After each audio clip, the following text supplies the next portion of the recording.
فأنا إخوتي في العقيدة أرجاء ربي حصوصرنا سبحانه وتعالى أن نقارن ضمن موضوع سنة الغفلة. أرجع كان الغفلة في عربيهان ابن الفارس في مقاييسه وحوقت الماما ينويهي أصل صحيحة ومعنه سيهي أما وقتصين على ترك الشيء سهوا وربما كان عمدا شيء أو هلمان موغني لوهني لوغتبه أما مررك قاكو لوران كربا وحيبا عمدك حتى لوغتبه ولوران كربا أدين اللغة هراو دافنو علم المصطلحات ابنه إمام الكفوي في كلياته وحوقت المام يا غفلة الغفلة عدم إدراك الشيء مع وجود ما يقتضيه. غفلة وحا الله يدهدابو ليه شيء قواد هليلي ويدا أما سياد فهم ويدا أما سياد دريمي ويدا مع وجود ما يقتضيه يدو أي جرته وحفظوا بحنيا إنا حصوصناته. إمام المناوي رحمة الله عليه سنو حليه غفلة وحلا إلى فقد الشعور بما حقه أن يشعر به وأدقوا الدريم هواية وحيا هيدنا الدرينته. راغب الأسفهاني في مفرداته وحورنا يواسه يعتري الإنسان من قلة تحفظ وتيقظ. أريد أسير علماء كورما تعريفات أو مصطلحات أو كتل الماما يعني مركا نصاب وضوبنا معناها يدو حويان وحي هبونيد لحرصه أما لحصوصته أما الله المامن وقفه موغنادا أما كدوهنادا أما ويلابا أما سوه المامه سيدا أوجد وحن هلك كانوا قتشيدنا غفله غافل لغان نغضه كما قال الدكتور سعيد بن مسلم الغفلة عن الله وعن وعده ووعيده وعن جنته والنار وعن الموت وهجمته وعن القبر وظلمته وعن يوم القيامة وأهواله وعن الصراط وزلته. هكا waxaan uga jeednaa qaflada aan rabno inaan wax ka tilmaamno waa qofka oo mooganaada si amsig hilmaama rabbi subhanahu wa ta'ala iyo wixii uu ku lahaa waa qofka oo hilmaama waxa alla yaboohay ama si goodiyay janno iyo naar leh waa qofka oo ilaaba geerida iyo dhawaanteeda ama se weerarkeeda waa qofka oo ilaaba حباشية مدوغيدة وقفكو إلا بمالنتا قيامة إيا واحد التاغن بني آدم كلا كل مدونتا وقفكو إلا بشتك الصراط يرفيقان النقل لغو كرمر يا جهنم قفك بني آدم كعمل كيسونو يهي واحد قد بنكرة ونظنتي مصيبة من المصائب الكبرى أما وداء أخطر من كل داء وبلايو وين وبلايو كواوين كمنا ومسألة أنا يهين إلا المامه مثال بسيط تصالي يرى المام هدي هذه وكاين علامة أي علامة مرية لبع قوة يرى وهذا ورك سيند مهلك كسوة خطرنا كشفته هدادي اللي وذاك وقت يبقى صاحي ما يوم مسكح هذا وقبحات وحكى لسكيغا مغوشة كباها تكسب صفيسة طردك اسكيها كيكسيتو يدو حكو سور دي ولباحي وغير معقول يعني وحلا إلا بكرم ما يهين وقت آده المامته أما سياد وحكى لك فكرة ما يهين هذه مشكلة دا انت اللعبوا فايسته وحي قفك مؤمن كاهي مكو الرماية ربي سبحانه وتعالى اللي الرسول كيسا مكو الرماية ويقين صدين آخرك دم بيسه rumaysto in janno iyo naar noloshan ay ku gabagaboobayso rumaysto in mashaakil aad u badan ay jiraan ama guul weyn ay jirto ma yahayn inuu gaafil noqdo walidaalika ba xadiidka جامع الصغير كوكسر ورني صحيح الجامع الصغير إمام الألباني رحمة الله عليه وحاول النبي عليه الصلاة والسلام دعوي كيس كمدة هانشرين ويرحبه اللهم إني أعوذ بك من الغفلة والقسوة. نبي محمد عليه الصلاة والسلام بريضة وإلهي بريا يوحى كمدة هاي إنه الله كم مغنقله اللهم إني أعوذ بك من الغفلة إله وحن كام مغنقلي غفلة أما سيدو هنيدة أما موغنيدة أما هلمامك وحن كلو كام مغنقلي قلبي أضيك قفك مؤمن كي مركو حقيق صده إن رب قرآنك كله وإن منكم إلا واردها كان على ربك حتما مقضيا مدين كم مدين مكره إلا يجهنم وهو أرور يا بالله سبحانه وتعالى أرور كاسي مفسرين طلبة يكتل ما من قالوا حيد هذا ما بلغليه لكن انت مؤمنين تا يا نار كوني بردا وسلاما نبي إبراهيم لو قد وكلك قبحيا أكثر المفسرين أو جمهور العلماء سوحي قبان ورود كنينو يهي ورود الصراط بشر قردان انت لصاد صبا إن الكلود من دونه ميل مدو شدك الصراط أو فيقا ودوبا أو سيفك فيقا أو قلقلوعا أنا هين ميل بني آدم وتصوره إنه حقضي يفرسما وكمري كره ميل أنا هين إن لا وضع مري دونه كلاليبين السلطي إيوه وحيابا قفك بني آدم كالو قبان أيوه نبي وقت المامي عليه الصلاة والسلام ضدك قاربين يسيك يقود بيان قارنين يكون عيان وجهنم يكون عيان قفك مؤمن كير رميسان إنه خطر تامري دونه إنه إلا به معقول ما إنه يسئل لو سيامة سوه الماما معقول ما سيدا وقيد رب سبحانه وتعالى وفقت المام يا قالته واقترب الوعد الحق فإذا هي شاخصة أبصار الذين كفروا يا ويلنا قد كنا في غفلة من هذا بل كنا ظالمين إلهي وقت المام ينهي هلان هالكودة يا علاء الكودة يكمل نقنضوته يا ويلنا هو قيقي قد كنا في غفلة من هذا أرك كوان موقنين أما سوان دوهنين والعياذ بالله سيدا وقيت maalintaasi waxa bini aadamku uu tamaniyo waxa ka mid noqon doona waxaad hadda haysataa waxyaabaha ugu waaweyn ee bini aadamku uu tamaniyi doono tamanigu waa waxaad yididiilan doonta axlaamtaada iyo dreamskaada waxyaabaha aad rajayn doonto waxa ka mid noqon doona yaa mar uun dunidii celiyo chance siiya waa kan maanta aad sheekada ku bixinaysa beer daraynaysa cayaaraysa boodboodaysa bal macaasida ku baxaya waa waqtiga maanta aan qiimaha agtaada ka lahayn waa nolosha maanta aad sileedahay maxaad ku haysataa dadku waxay isleeyihiin maxaan haystaa xoolo ma haysto maxaan ku haystaa meesha ka jooga tan aad hiifayso ayaad ku warwari doontaa yaa mar dambe tii soo celiya ilaahu yaa tii mar uun igu soo celiya si awgeed baa ilaahay wuxuu leeyahy subxaana watacaala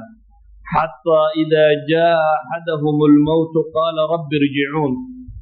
لعلي أعمل صالحا فيما تركت كلا إنها كلمة هو قائلها ومن ورائهم برزخ إلى يوم يبعثون فإذا نفخ في الصور فلا أنصاب بينهم يومئذ ولا يتساءلون فمن ثقلت موازينه فأولئك هم المفلحون ومن خفت موازينه فأولئك الذين خسروا أنفسهم في جهنم خالدون تلفح وجوههم النار وهم فيها كالحون ألم تكن آياتي تتلى عليكم فكنتم بها تكذبون قالوا ربنا غلبت علينا شقوتنا وكنا قوما ضالين ربنا أخرجنا منها فإن عدنا فإنا ظالمون رب سبحانه وتعالى وحينات المام يا وحب بن آدم كو هلان هالي دونا ما كو على علي دونا ينتهي رب ارجعوا إلى هو علي حقين لقوا عليا وحا أتفادني سوام حي ووحا أدمان تحيصه انت أدمان تحيصه آيات تمنين يسا إله ويقول علي سبحانه وتعالى intii inay maanta ku dhaafta maaha. sidaa awgeed ninka maanta tan fahmi waaya waa garaadlaawe. waxaa maqashaan dad la yidhaahdo indheer garad ama intellectual ama dad thaqaafo leh ama cilmi leh ama aqoon leh. war nin naar galay waxba ma laha. caqli waxaa leh qofka garta khatarta ugu weyne soo socota siduu uga badbaadi lahaa inuu xidhxidho. sidaa awgeed baa ilaahay subxaanahu watacaala aakhira wuxuu ku tilmaamayaa inay sheegan doonaan oo qiran doonaan inaanay caqli lahayn. waqaaluu low kunnaa nasmac aw nacqil maa kunnaa fii asxaabi saciid. ilaahay wuxuu leeyahy subxaanahu watacaala waxay aakhiro marka la yimaado odhan doonaan low kunnaa nasmac simaca qubuul. markaanu dunida joognay haddaanu wax maqli lahayn ama se haddaanu garaad yeelan lahayn dad caqli u saaxiiba haddaanu noqon lahayn maa kunnaa fii asxaabi saciir. saciiro dadkeeda maanan ahaan. saciira caqlilaa waa gala. sidaa awgeed baa ilaahay wuxuu leeyahy subxaanahu watacaala dadka caqliga leh may ahayn inay galaan meesha tan. iyagaa isku qirayoo leh haddaanu caqli leenahay saciiro maanan galle. faactarafuu bidanbihim fasuxqan liasxaabi saciir. rabbi wuxuu leeyahy subxaanahu watacaala maalintaasay qirteen dembiga. dembigoo la qirtaa wakti uu waxtaraa jira waa hadda. ama aakhiro markaad qirato waxba ma qabo. markaad qirato naartun baa laguu gufaynaya. laakiin imika haddaad qirato rabbi waa gafuuru raxiim. bale sayid listigfaar wuxuu nebi muxamed ku tilmaamay calayhi salaatu wasalaam allahuma anta rabbii laa ilaaha illa anta khalaqtanii wa ana cabduk wa ana calaa cahdika wa wacdika ma istatactu acuudu bika min shari ma sanactu abuu'u laka binicmatika calay wa abuu'u bidanbi. waxa uu ku tilmaamay ducada uu nebi maxamed yidhi qofku hadduu akhriyo gelinka hore isagoo rumaysan dabeetana uu dhinto jannu gelayaa buu nebigu yihi calayhi salaatu wasalaam. xadiiska bukhaari ku yaala. gelinka dambe hadduu akhriyo wahuwa muuqinun biha isagoo rumaysan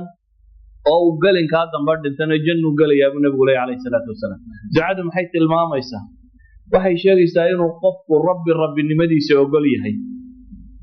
dunuubtiisana uu qiranayo, dacfigiisa iyo waxa uu xumeeyey, ilahayna uu weydiisanayo dambi dhaaf subxaana watacaala. idan ictiraafku hadduu wax ku taraya inaad xumaha samaysay ictiraaftidoo rabbi gacmaha u taagtid hadday wax ku taraysa. ama aakhiro ilaahay wuxuu leeyay faactarafuu bidanbihim fasuxqan liasxaabi saciid. hoog baa u sugan baa la leeyahy subxaana watacaala saciire ahelkeed. ikhwatii fi lcaqiida gaflada aan sheegayno ama mooganidan ama dhoohanidan ama hilmaamkan ama garanwaaga kan intan leegi waa xanuun bini aadamka ku dhaca. laakiin xanuunkaasi waxaa laga caafimaadaa marka geerida la arko. ilaahay baa wuxuu leeyahy subxaana watacaala walaqad khalaqna alinsaana wanaclamu maa tuwaswisu bihi nafsuh ونحن أقرب إليه من حبل الوريد إذ يتلقى المتلقيان عن اليمين وعن الشمال قعيد ما يلفظ من قول إلا لديه رقيب عتيد وجاءت سكرة الموت بالحق ذلك ما كنت منه تحيد ونفخ في الصور ذلك يوم الوعيد وجاءت كل نفس معها سائق وشهيد لقد كنت في غفلة من هذا فكشفنا عنك غطاءك فبصرك اليوم حديد. رب سبحانه وتعالى وحت المام يا جيرد مكا ايتماده يا قفك الله يسوچچبيو ان لو اورن دونو ذلك ما كنت منه تحيد. كان واوحي اتكوع وعنيسي جيرد ددكو ما جعلا hebel madaxa xanuunay dhakhtarka ula carara halkan ku bixi waxaad cimrigaaga shaqaynaysa xoolo dhan hadii lagu yidhaha wadnaha waa ku bogsanayaa bixi waad bixinaysaa adoo geeri ka soo cararaya. inta la qabtay bini aadamka waxaa la leeyahay wixii aad ka weecweecanaysay ee rabtay inaad u jarto waa kanoo yimi baa ilaahay leeyahy subxaana watacaala. rabbi wuxuu leeyahay waxaa la soo taagi doonaa qof walba iyadoo la hogaaminayo la wado oo markhaatiyaal la socdaan. dabeetana maxaa lagu odhanayaa laqad kunta fii gaflatin min haada arrinka kan waad mooganayd baa ilahay leeyahay haafil baad ka ahayd markaad dunida joogtay waad ishilmaamsiinaysay maad rabin dhaqanka muslimkaa maaha inuu ishilmaamsiiyo gaaladu agteeda ma jecla gaalo meelaa fadhidaan haddaad geerida ka warranta way kaa dareerayaan ma jecla geerida iyo aakhira iyo waxa laga warramo laakiin qofka mu'minkii wuxuu u baahan yahay inuu aakhiro iyo geeri iyo rabbi wuxuu kula kulmi doono inuu in badan xasuusnaado sida daraaddeed baa ilaahay wuxuu leeyahay fakashafnaa canka ghitaa'ak daboolkan kaa rogay baa alla leeyahay kaanamaa indheheenna dabool saara inaan waxba arkaynin sageerida tani markay timaado baa ilaahay leeyahay kashafnaa canka ghitaa'aka fabasaruka alyawma xadiid daboolka ama wixii ku hadhaynayaan kaa rogay baa alla leeyahay subxaana wa tacaala dabeetana maanta waxaad tahay sharp sighted basaruka alyawma xadiid ku indhafiiqan ku aan waxba ka qarsoomaynin waxaanaan kaa qarsoomaynin waa maxay markii hore aanad rabin inaad wax walba xaqiiqadiisa u aragtid laakiin aad indhaha ka lalinaysay haatanse waxaa lagu leeyahay wax walba calaa xaqiiqatihi baad u arkaysaa waxaad cimrigaaga ku bixinaysay waxay goynayeen baad arkaysaa maalinta tan waxaad garanaysaa salaadu waxay goyso rabbi waa kuu sheegay nabi maxamed calayhi salaatu wasalaam baa wuxuu tilmaamayaa labada ragcadood ee sunnada ee salaatulfajriga ka horeeya inay adduunka iyo waxa yaallaba ka qiimo badan yihin xabaal intuu soo maray buu yihi kan ku jira adduunkiinoo dhan wuxuu ka jecelyahay laba ragcadood maanta waxaad garan doontaa maantaa labada ragcadood qiimahay leeyihin iminkase horta muwaadinku ahaa qiimabaad leedaysa siina labadaasi qiimo kuguma fadhiyaan haddiise lagu odhan lahaa shaqada $1,000 baad kuu kordhaya haddaad salaada subax horteed nusu saaca timaado kullana jaahiziin 3 mobile iyo 2 saacadood intaad buuxiso xataa haddaad labada habeennimo seexatay waad ogoshahay inaad afarta kacdo adawaadkii lagu kici lahaay oo dhan intaas daba dhigto waayo $1,000 baad qiimihiisa taqaanaa laakiin labada ragcadood sunnaa qiimaheeda ma taqaanin rabbi wuxuu leeyahay subxaana wa tacaala fakashafnaa canka ghitaa'ak marka kan daboolkaa lagaa faydayaa dabeetana fabasaruka alyawma xadiid ay tara alumuura calaa xaqiiqatiha wax waliba waxay gooyaan baad maanta arkaysaa shay walba dhabtiisii baad u arkaysaa ilaahi subxaana wa tacaala wuxuuna leeyahay walow taraa id almujrimuuna naakisuu ru'uusihim cinda rabbihim rabbana absarna wasamicna farjicna nacmal saalixa haddaad arki lahaydeen baa ilaahay leeyahay subxaana wa tacaala kuwii dembiilayaasha ahaa oo madaxa foorarinaya oo rabbigood hortaagan maanta haddaad arki lahaydeen baa ilaahay leeyahay subxaana wa tacaala maxay leeyihin rabbanaa absarna ilaah oo aragnay oo maqan lahay hadda wax waliba waa sidoodii ishii iyo dhegtu maanta si fiican bay u shaqaynayaan baa ilaahay leeyahay subxaana wa tacaala markii dunida la joogay dhegtu khayrka umay dhegtaagaynin ishu khayrka in badan may arkaynin waxyaabaha yaryar ee dhaldhalaalka adduunyo iyo inta bini aadamku wadwato ayaa la weynaa kursi siyaasadeed xoola la helo wax lamida hunguri magac maamuus inahan baa la buuraa inahan buu raadcaynaya laakiin intaasi waxay aakhiro goynaysu maanta arkay dabeetana wuxuu leeyahay rabbanaa absarna ilaahay oo aragnay oo wax maqallay ee farjicnaa nacmal saalixa ilaahu na celi wanaag baanu samaynaynaa innaa muuqinuun hadda waa yaqiinsanay bay leeyihin ikhwatii fi lcaqiida ilaahay baa wuxuu ugu jawaabi doonaa faduuquu bima nasiitum liqaa'a yawmikum haada innaa nasiinaakum waduuquu cadaaba alkhuldi bima kuntum tacmaluun walow taraa id wuqifuu cala annaar faqaaluu yaa laytana nurad walaa nukadiba biaayaati rabbina wanakuuna min almu'miniin haddaad arki lahaydeen baa ilaahay leeyahay marka naarta lasoo dultubo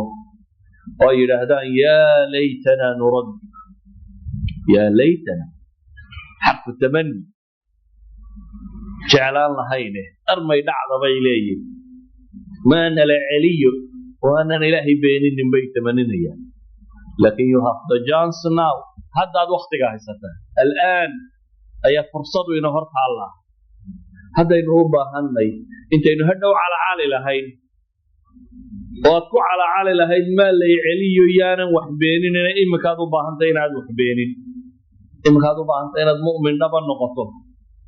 ama markaasi إلهي وحوق جواب يا قول الله صار لمان العلي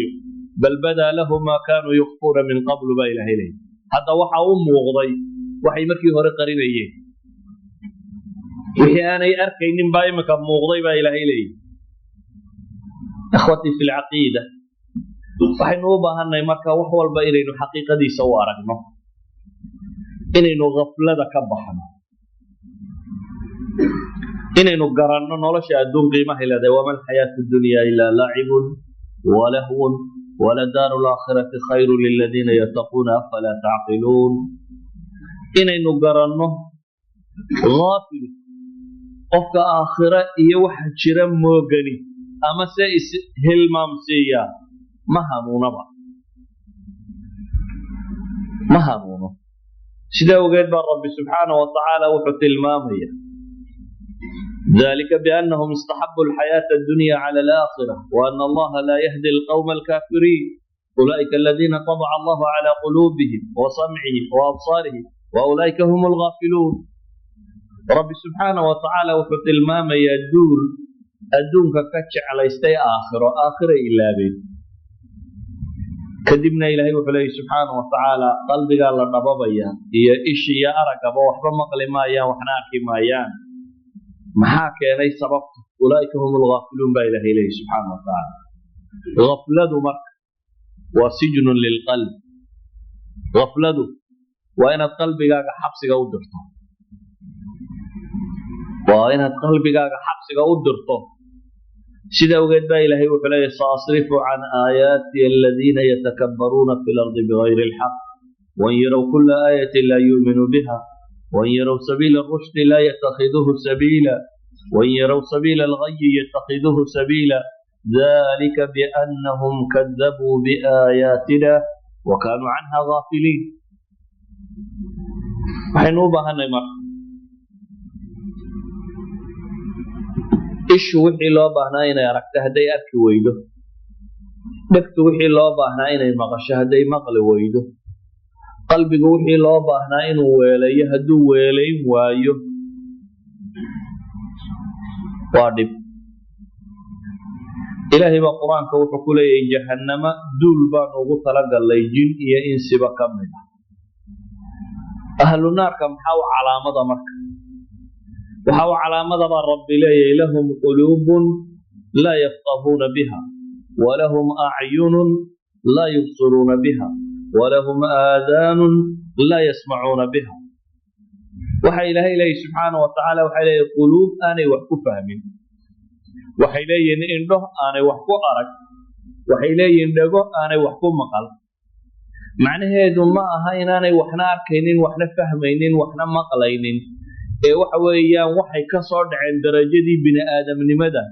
oo adawaadka ama ashiyaadan la siiyay waxay u adeegsadeen inta xooluhuba u adeegsadaan xooluhu inay bahalka cararaan ama wax cunaan ama inta aragooda waa u adeegsadaan dhegtoodana waa u adeegsadaan caqligoodana waa u adeegsadaan waa daaq tagaano waa soo xeroodaan si ay dhashooda u taranto waa iskoraan haddaa bini aadamku uu intii noqdo inaad waxna cunto waxna cabto dumarna guursatid ama nin guursato gabadhu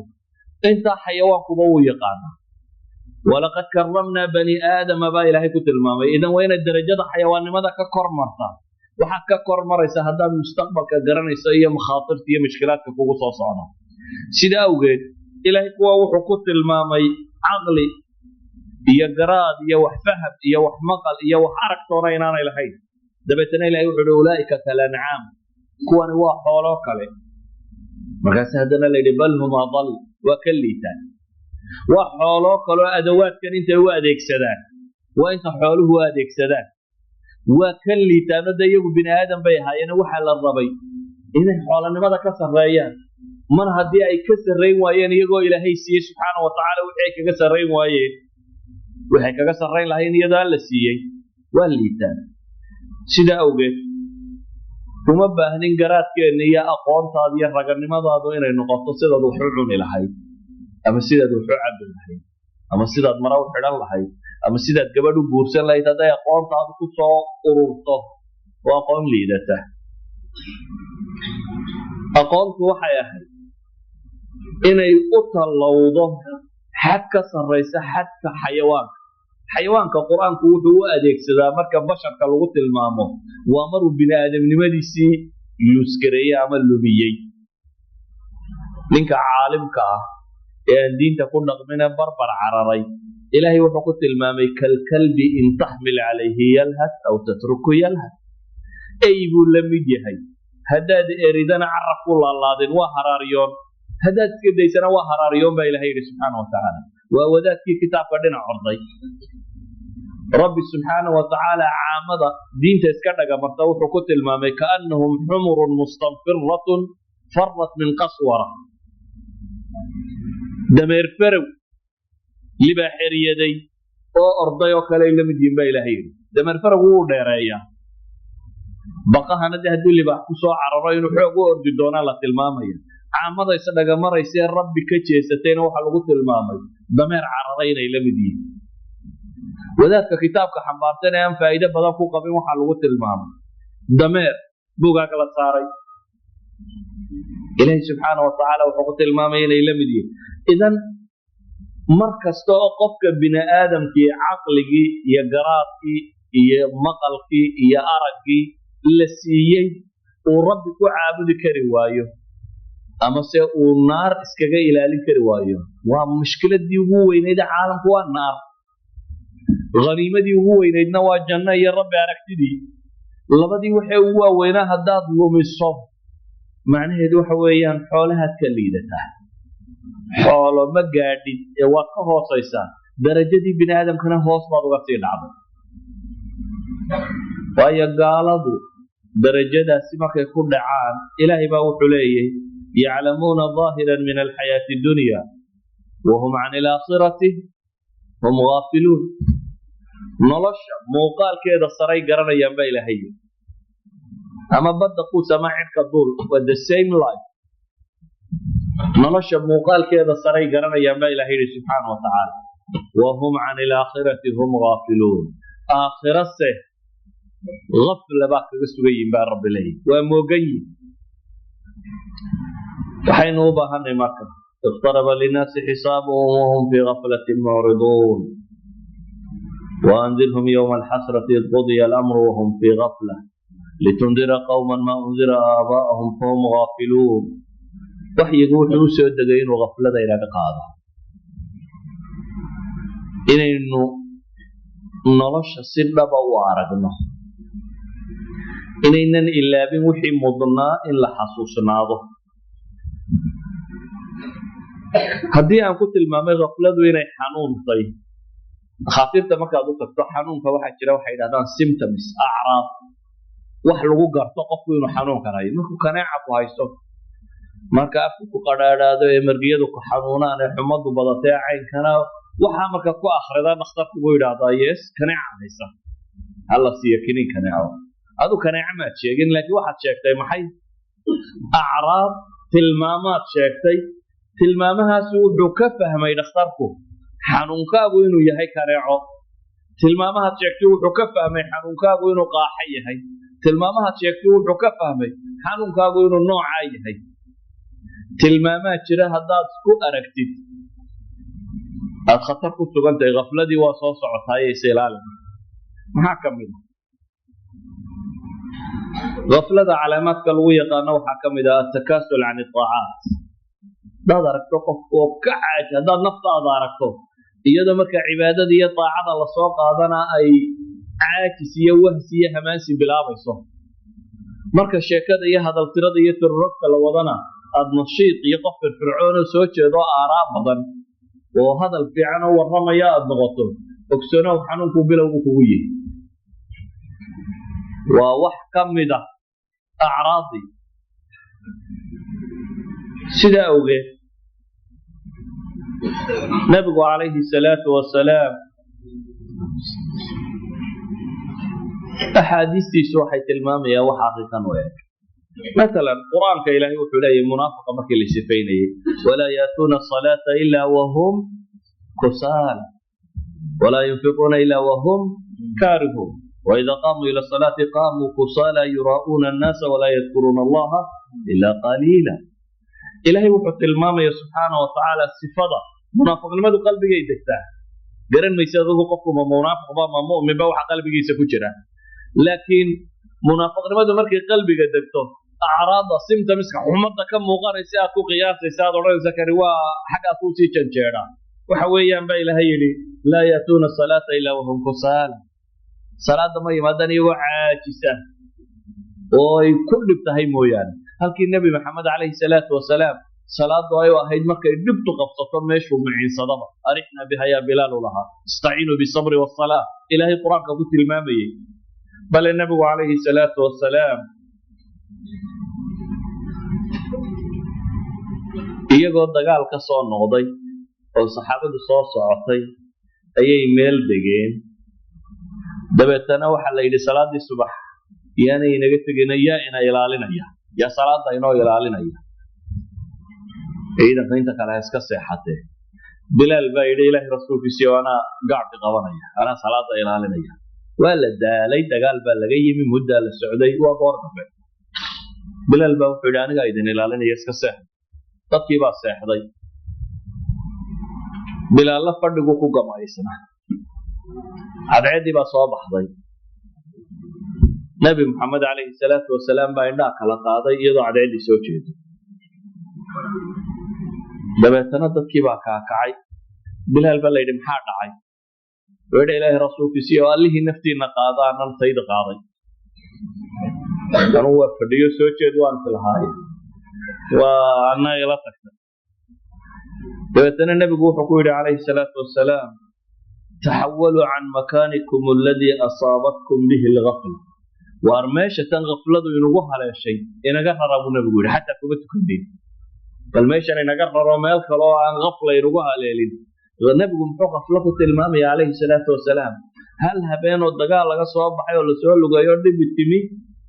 oo uu gaadhkii laga dhigay uu salaada dadka u toosin lahaa oo dabeetana ay dhacday in cadaada ku soo baxdo ayuu nabigu wuxuu leeyahay taxawaluu can makaanikum aladii asaabatkum bihi alghafla idan haddaad aragto adigoo jumca iyo jamaacaadka jarjaraya waa mushkilad waa calaamo ka mid a calaamaadkaasi saa daraaddeed buu nabigu wuxuu leeyahy calayhi salaatu wasalaam xadiidka muslim ku yaala duul ka tageen oo ka tageen yacni jimca ka tegistooda joojiyeen amase ilaahi subxaana wa tacaala la yakhtimanna allahu calaa quluubihim ilaahay baa qalbigooda nababi doona kadibna waxay ka mid noqon doonaan buu nabigu yidhi kuwa kaafiliinta ah haddaad jimcaha ay ku dhaafdhaafo aad u jarto waxaad ku biiraysaa ahlu khaflaha haddaad aragto duul salaadii jimco oo la aqimay amase la adimayo dukaanka weli sii iibiibinayo wada ogsoonow khafladii baa ku haleeshay calaamaadka khaflada lagu garto waxaa ka mid ah ayay culimmadu yidhahdeen alistihaana bilmacaasi qofkoo agtiisa ay ku fududaato macsidu adhow waad iska toobadkeenaa macaynkan ee iska samee tan gabadhan iska salaan tan lasii hadal waxaan samee halkan ka bax waxoogaaga ribada iminka doorka kan ka dambaad ka toobadkeenaya iska wad haruma jira dunuubtii waaweynayd iyo macaasidiiyo qofka la fududaada bini aadamkana ilahay wuxuu ballan qaaday in la itixaami doono waxyaabaha calaamaadka ah baynu waktigoo iska soo koobno waxaa ka mid ah qofka oo waktigiisu uu lumo biduuni faa'ida raasamaalka ugu weyne qofka bini aadamkii haystaa waa waktiga waayo cimriga la sheegaya waa imisa 60 baan jiray 50 baan jiray 70 baan jiray waxaana sheegaysa waa saacadaha kan chance aad nolosha ku haysataa waa saacadaha kan waa raasamaalka xaqiiqiga waa raasamaal saacad waliba markay tagto waxa kale oo dhan waa la soo celin karaa isaga lama soo celiyo saacadii ku dhaaftay intaa ma soo laabayso wixii ugu weynaaye qofka bini aadamku uu haystay saxaabada waxaa la yidhahdaa waxay caan ku ahaayeen waktigooday kaga shaxiixsanaayeen dirhamka iyo diinaarka inagu yacni lacagtaynu bukhala ku nahay waktiga laakiin waad ogosha inaad iska sheekayso boodboodo waxa ka iska wado ama wax soo bix haddii lagu yidhahda dad gacantooda ka jiraysa iyagoo xooluhu qiimaha weyn may samaynin waktiga axadu saalixiin baa waxa la yidhi mid baa wuxuu yidhi waxoogaa baan rabaa inaan kula sheekayste sheekh iyo rasul ويقول أرضو عن عيد جوجي يعني عن عيد ويقول صعطة طيب يقول صعدة بولي دردشة والرمح يوية وقتها سعوني هذا دركتو قفك ووقت يسو وعيد لك قلو ميو وحنوك كم باهية قفك آني ولوينين وحيابه وإلهي يقول لوان الله سبحانه وتعالى قفك آن قرآن كرادين إنني عبادات ككريم وحاصر لما يخوتي في العقيدة وأعراض أما السيمتمز أما علامات غفلة الغبر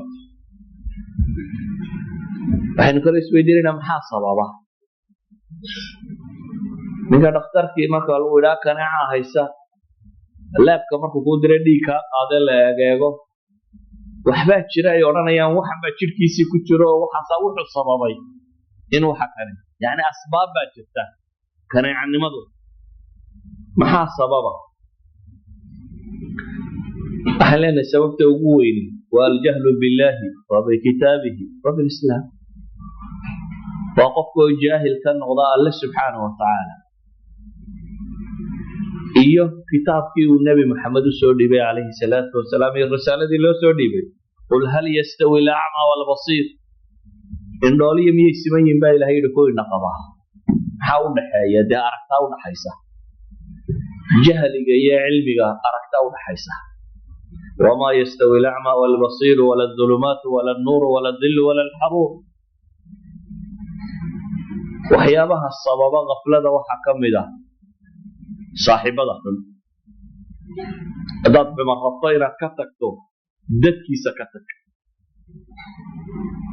dad rabtayna xumadayso ma hadadkiisa daa rafiiqa saaxiibka xumi waa ku kaxaynaya adigana sida ogeed baa nusuus badan oo quraan iyo xadiis tilmaamaya saaxiibka xun iyo dhibtiisa waxaa kamida يعني environment صالح ودنا aad ka tagto adan soo koobno maxaa cilaaja qoflada hadaad isku aragto maxaad kininkaad u baahan tahay inaad liqdo si aad u bogsatid maxaad u baahan tahay inaad liqdo si aad arrimaha xaqiiqadooda u aragtid waxaan leenahay koo waxaad u baahan tahay at-tawbatu mal ilm inaad ilaahay u noqotid subxaanahu wa tacaala iyo toobad keentid علم نبرتي فاعلم أنه لا إله إلا الله واستغفر لذنبك علم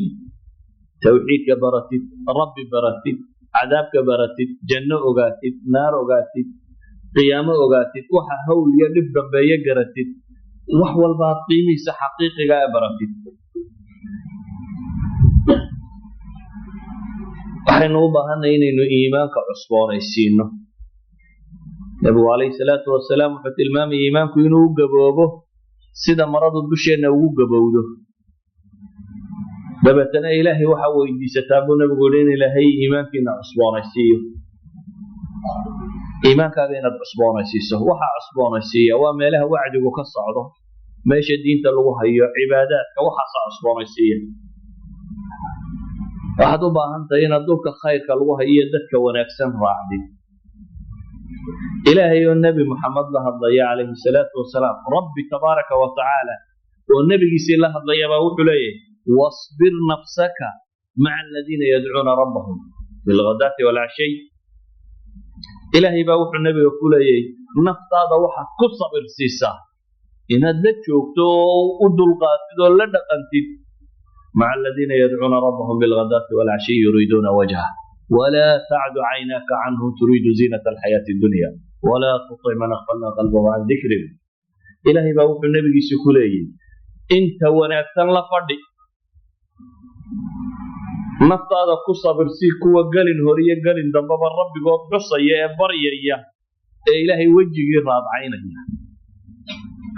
إنها وتاقن با إلهي لا ينتح حولها له زهرة الحياة الدنيا انت هيسطها هل غير ما تذكر الشراء والله هبل صاحب في عنو العك هشتوادات لا راعدو وحبا كاكا صوت دولدولي دونا نكيسي لكن مسكين كم شاهد كيسكي قور وردريا مودات الكتب تأخرر يا ضدك فردو ما تستفيد منه شيء يعني هو مقاييس كاقلتا miqyaaska dhabta ahi waxa weeyaan inaad saaxiibada inay kugu kala dhow yihiin sida ilaahay ugu kala dhow yihiin dadku inuu kugu qiimaysan yahay sida ilaahay awliyadiisa u yihiin qofba qofkaad sileedahay ilaahay buu uga dhow yahay ku dhowow kaasaa kalgacalkiisa iyo dhowaantiisu aakhiro wax ku taraysa bale kaasaa la fadhigiisa wax ku taraya nabi muxamed calayhi salaatu wasalaam xadiisul qudsiga uu rabbi ka warinaya saxiixu muslimka ku yaala waxa uu rabbi tilmaamayaa uu nabigu calayhi salaatu wasalaam ka warramaya inay jirto malaa'ig dunida dawaafta oo raadisa meel ilaahay lagu caabudayo ama dad ilaahay subxaana wa tacaala isxasuusinaya oo kuwa markay arkaan la fadhiisto oo la dega oo dabeetana rabbi weydiiyo malaa'igtaasi maxay addoommahaygu qabanayaan oo ay u sheegaan ilaahay inay u tasbiixsanayaan oo wardinayaan oo ilaahay xusayaan xadiidka maxalu shaahidka haddaan tago marka u dambaysa ilaahay wuxuu ku yidhaahdaa malaa'igay waxaa markhaati ka noqotaan inaan dembigooda dhaafay malaa'igtaa waxay tidhahdaa ilaahayow waxaa la fadhiyey mid aan iyagaba ka mid ahayn mid baahi iyo dan kale iskale xaajo kale mid lahaabaa ku jira oo aan isagu ka mid ahayn kuwii wardinayeyba rabbi baa wuxuu yidhahdaa subxaana wa tacaala faashhadu annii qad gafartu lah hum lqawmu laa yashqaa bihim jaliisuhum markhaati ka noqda baa ilaahay yidhaahdaa isagana dembigiisa waan dhaafay qoluu la fadhiyaabaa ilaahay yidhi kii la fadhiya aanu hoogin idan kuwa ilaahay ku dhadhow fadhigaad la fadhiisato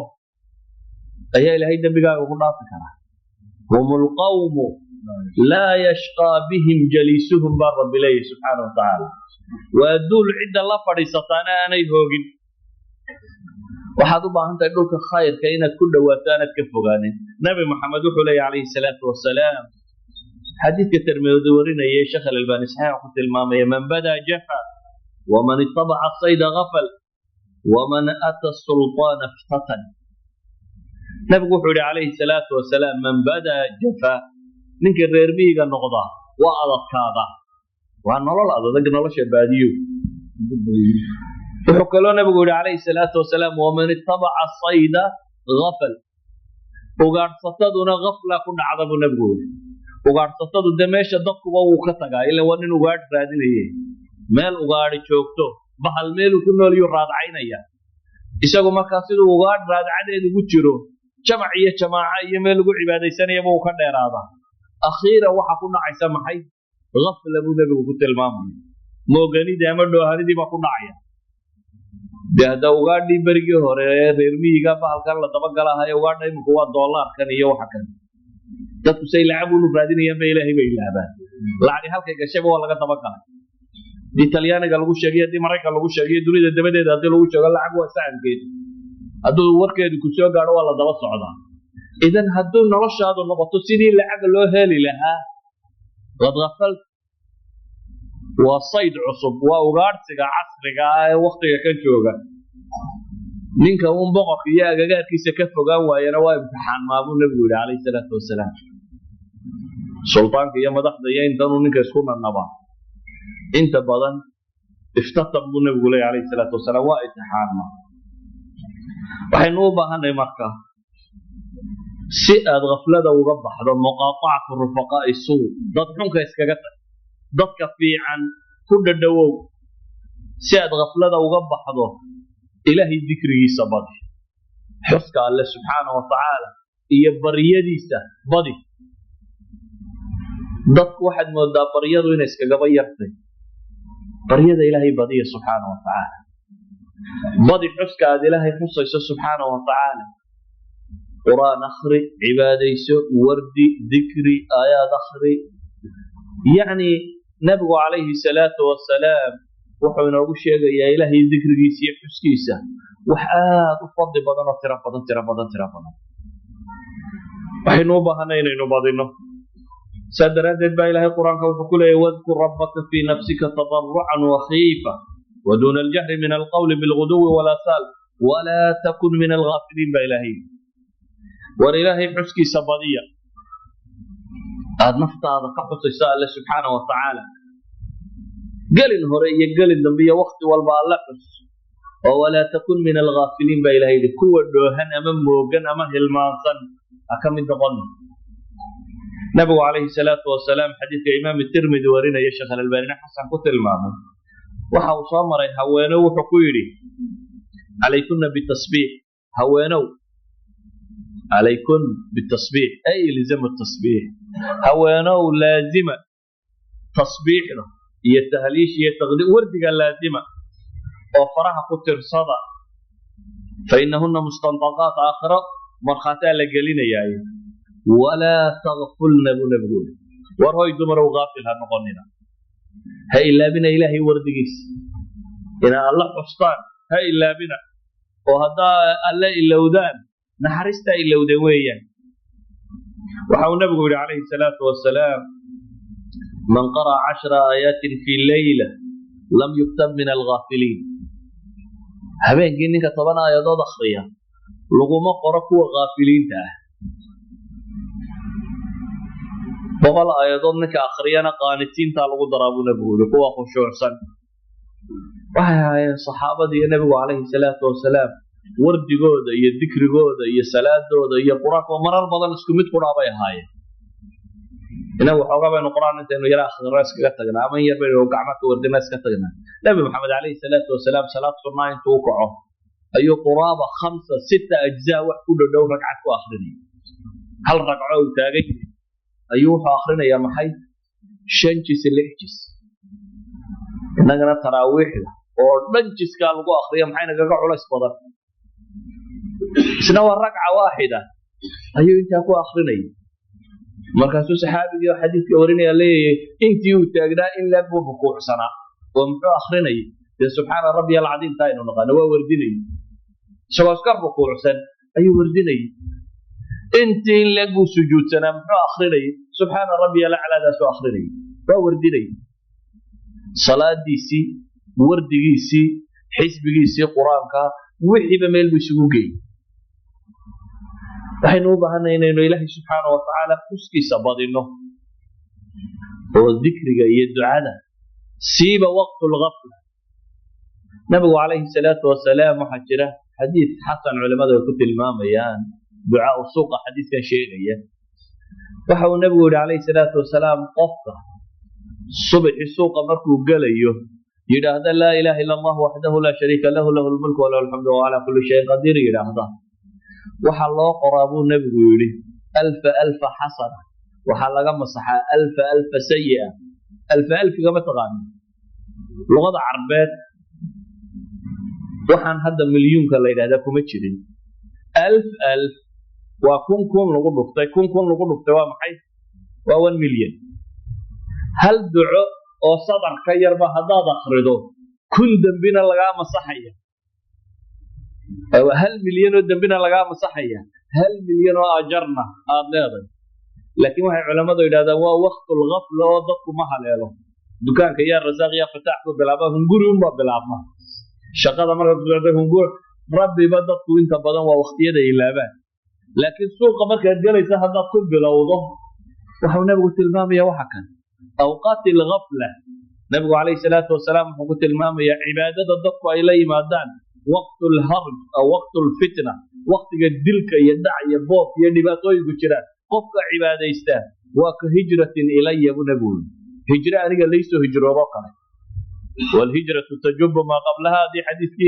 الإسلام يجب ما قبله هجرة نصدق لي نواقر ترتاح هجرة النبي محمد أدوها هجرتها الله متهبا للي وقت فتن كي امتحان بجران هذا تقول عبادة مبسطة بل النبي عليه الصلاة والسلام قلت الماما يا الصلاة بينه وفضل بدنته ما كفر القلقي ما دون هل تكذا والناس النيام دتك مركي هردان هذا ضوء كعضه هبينكي مركي دتك هردان هذا ضوء صلاة كعضه فريضة شنطة كدب وتوفضل بدن اللي تكذا إذا وحين وبهني ذكرك يا الدعاء يا رب سبحانه وتعالى حسوستي سين إنه إن بدن بدنه وإن بدن إلهي سبحانه وتعالى كترنا وحيابات المام يوحى يانوح فضيدنا إياه إن أتغفل لك بحضة وحفضيدنا إياه إن أتربي ودواك سبحانه وتعالى waxaan ku soo gabagabaynayaa marka nabigu calayhi salaatu wasalaam bisha shabcaan oo kale soonkuu badin jiray markii la weydiinay wuxuu yihi waa shahrun yakfulu canhu nnaas waa bil ay dadku hilmaamaanoo rajab oo ashhurul xuramka ka mid ah iyo ramadaanoo fadli badan bay u dhaxaysaa marka awqaatul ghafla buu nabigu xataa cibaadaadkiisa la eeganayay waxaan ku soo koobayaa marka waxa ugu mudan inaynu xasuusnaana waa alle subxaanahu watacaala iyo mustaqbalkii nolosheenna oo ah sidaad naar uga badbaadi lahayd salaamo nabadgelyo la helo waxa ugu weyn inaad jahannamo ka badbaado haniimo la helana waxa ugu weyn jannada iyo rabbiga aad aragto subxaanahu watacaala idan wixii ugu weynaa ee qof bini aadami iyo ummad iyo dowlad ay heshaa dadku gaafil ka noqota dowladihii iyo ummadii iyo dadkii dhaqaalaha la fiicnaysiiyo iqtisaadka bariiska iyo cunaduma laga warramaya waxay ahayd in dowladda iyo ummadda iyo dadkoo dhami ka fakari lahaayeen ilaahay qur-aanka wuxuu tilmaamay dowladdu maxay qabataa aladiina in makannaahum fi lard aqaamu salaah baa ilahay yidhi waa kuwa dhulka markaanu makansiina baa ilaahay yidhi aanu u dhiibno maxaa laga rabaa inay qabtaan aqaamu salaata wa aatu zakaa waa salaad bay oogaan baa la leeyahay zakana way bixin kuwan baa acmaashan baa ah qiimaha xaqiiqiga waxa leh marka kelmadaydu waxay ku koobantahay naftayda iyo idinka baan ku waaninayaa aan ilaahay xasuustiisa badin haddaad ilaahay ilowdana waa maciisho dankiya sida qur-aanku tilmaamay waman acrada can dikrii faina lahu maciishatan danka wanaxshuruhu yowma alqiyaamati acmaa قال رب لما حشرتني أعمى وقد كنت بصيرا قال كذلك أتتك آياتنا فنسيتها وكذلك اليوم تنسى وكذلك نجزي من أسرفها إلهي سبحانه وتعالى وفت المام إياه عندي حصوصا أيها لنا حصوصها ربي وحلي حديث القدس يا نبي محمد شيخ عليه الصلاة والسلام أنا وحان عند ظن عبدي malahu addoonkaygu iga malaysanayo cuskiis haddaad ilaahay xusto isna waa ku xusaya fii mala'in ka khayr badan mala aad adigu ka xustay ilaahay waxaan ka baryaa subxaanahu watacaala inuu toobadayna waafajiyo kuwii aakhiro liibaana adduunkana aan hoogin inaan laynaga yeelo sala allahu cala nabiyi muxamedin wala alihi wasaxbihi wasalam alxamdu lilahi rabbi alcaalamiin